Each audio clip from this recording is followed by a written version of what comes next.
श्री सद्गुरु महाराज की जय। परमाराध्य सद्गुरु महाराज का प्रवचन महर्षि में ही सत्संग सुधा सागर से बंधा हुआ कौन है। प्यारे लोगों, यह सत्संग संतों के विचार के अनुकूल होता है या संतों के विचारों को जानने के लिए होता है। गोस्वामी तुलसीदास जी ने कहा कि संत संग अपवर्ग कर कामी भव कर पंथ, कहीं संत कवि कोविद श्रुति पुराण सदग्रंथ। संतों का रास्ता मोक्ष का है और वासना युक्त मनुष्यों का मार्ग संसार में रहने का होता है। मोक्ष में जाने का जो रास्ता हो वह संतों का रास्ता है।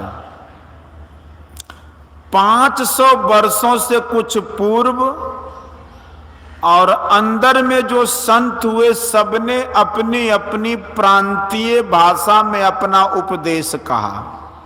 किसी ने लिखा, किसी ने लिखा नहीं लिखवाया, तथा किसी ने लिखवाया भी नहीं, केवल कहा और लोगों ने सुन सुनकर लिख लिया। इसी प्रकार उपनिषदों में भी मोक्ष का ही उपदेश है और संतों के विचार उपनिषद के विचार के अनुकूल ही है। मोक्ष का अर्थ है छुटकारा। जब तक कोई दुख में या बंधन में नहीं बंधा हो तो छूटे तो किससे? बंधा हुआ कौन है? यह जीव एक एक शरीर में बंधा हुआ है। प्रत्येक मनुष्य को मालूम होता है कि मैं देह में हूं। इस देह में जो आप भोगते हैं वह भोग आपको तृप्त नहीं करता है। इसमें कभी सुख, कभी दुख, कभी संपत्ति, कभी विपत्ति। सुख सुहाता है, दुख सुहाता नहीं है। परंतु जैसे दिन के बाद रात, रात के बाद दिन आते जाते रहते हैं, उसी प्रकार सुख दुख आते जाते रहते हैं। दुख शारीरिक और मानसिक दोनों मिलते रहते हैं। सुख जिसमें मानते हैं वह विषय स्थिर है और भोगने की इंद्रियां स्वल्प शक्ति युक्त हैं। तब इन दोनों के योग से तृप्तिदायक पूर्ण सुख कैसे मिल सकता है? भूख लगी, भोजन किया, कुछ काल संतुष्ट हुए, सुखी रहे, पच गया, फिर भूख लगी और फिर वही भूख लगी और फिर वही भूख का दुख लौटा। विषय भोगों का सुख दुखात्मक चक्र उसी तरह अनवरत घुमा करता है। भला इन भोगों में तृप्ति, शांति और सुख कहां?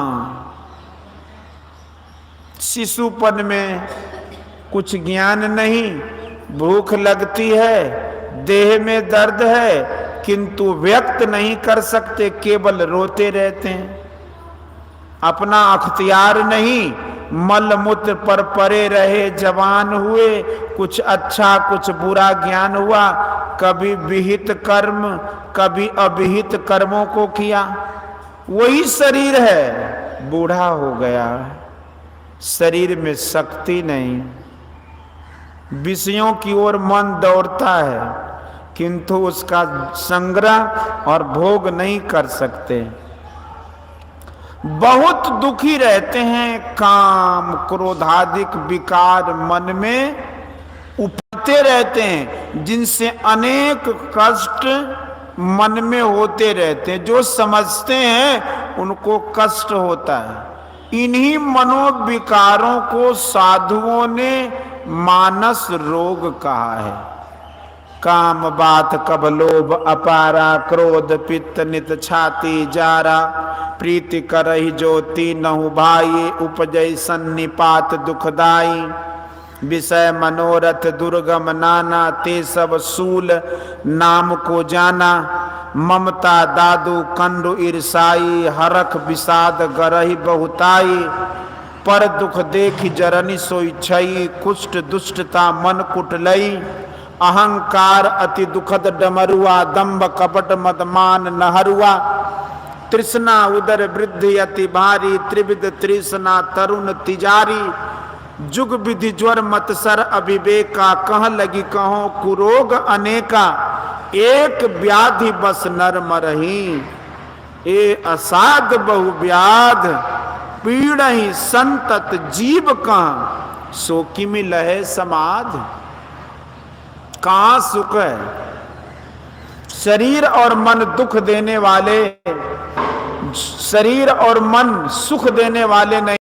इनसे यदि अलग हो जाते, दूर हो जाते तो कितना सुख मिलता। इनसे दूर होने में आप कठिनाई मालूम करते होंगे, सोचते होंगे कि इनसे निकलना कैसे होगा। जैसे आप शरीर नहीं हैं, वैसे ही मन भी आप नहीं है।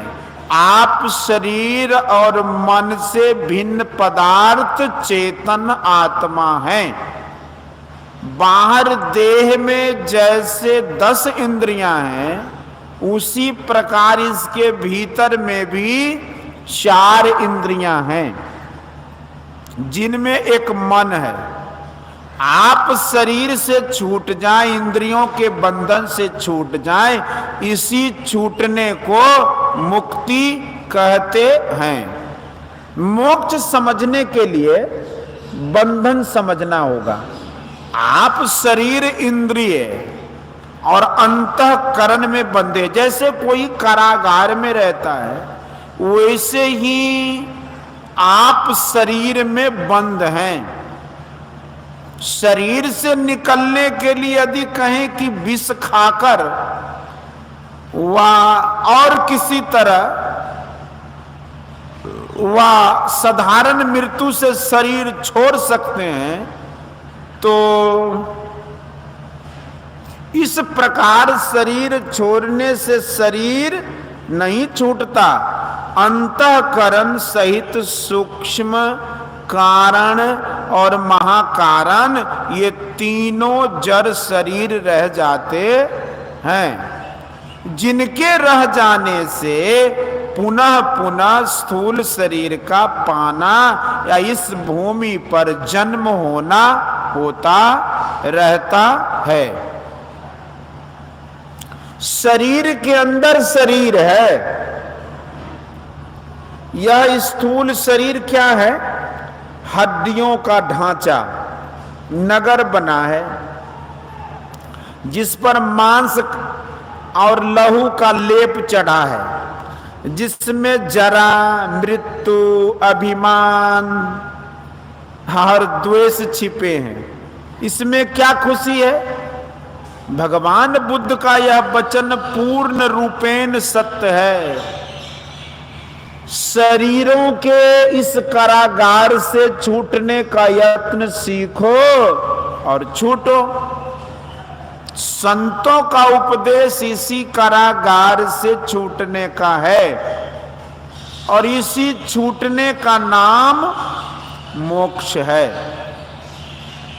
मुक्ति में नित्यानंद की प्राप्ति होती है।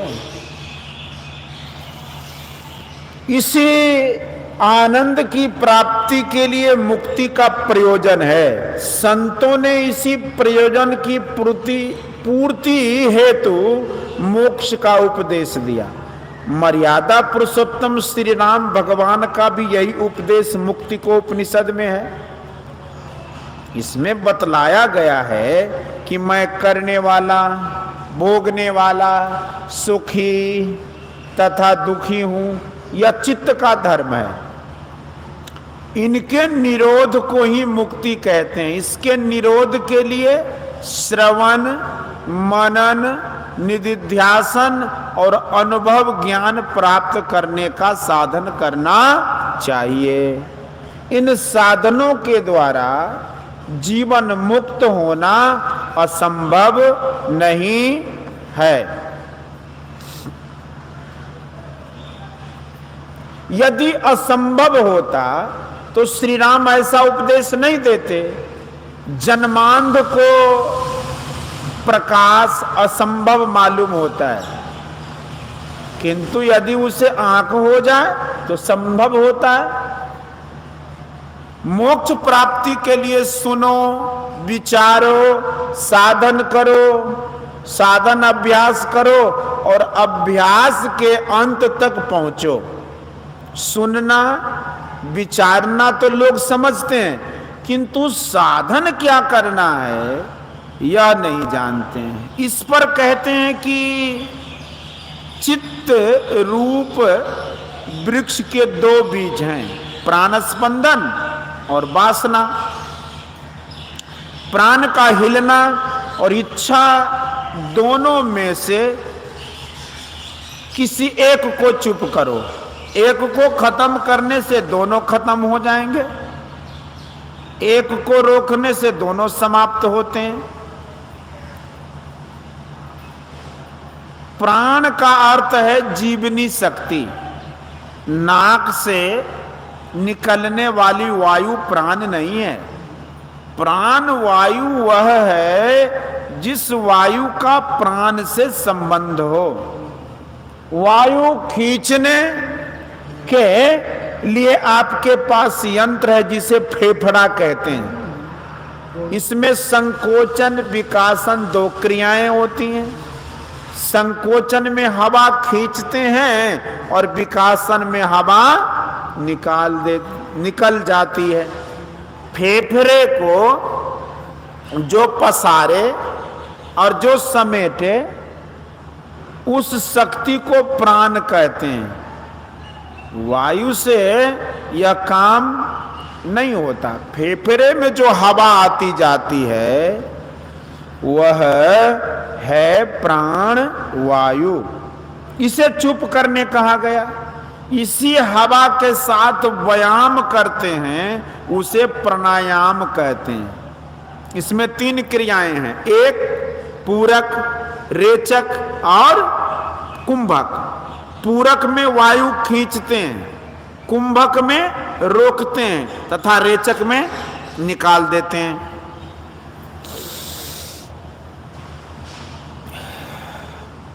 हवा का साधन करके प्राण स्थिर करना चाहते हैं। दूसरा है इच्छा का रोकना।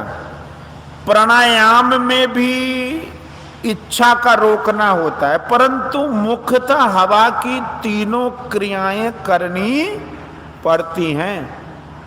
दूसरा साधन है मन को एक ओर लगाओ, इच्छा आवे हटाओ, कोई इच्छा आने न पावे।